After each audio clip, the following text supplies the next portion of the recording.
बहुत समय पहले की बात है। एक लकड़हारा जंगल में लकड़ियां काटने जाया करता था।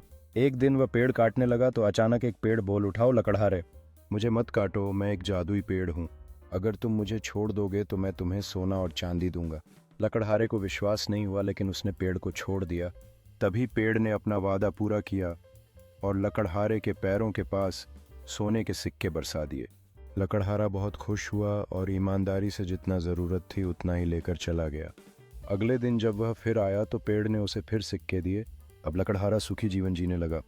लेकिन जब गांव के दूसरे लोगों को यह बात पता चली तो वे लालच में आ गए।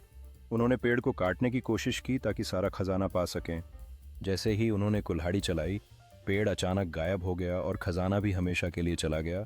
सीख, मॉरल, लालच इंसान को बर्बादी की ओर ले जाता है, लेकिन धैर्य और संतोष इंसान को सच्चा सुख और सम्मान दिलाता है।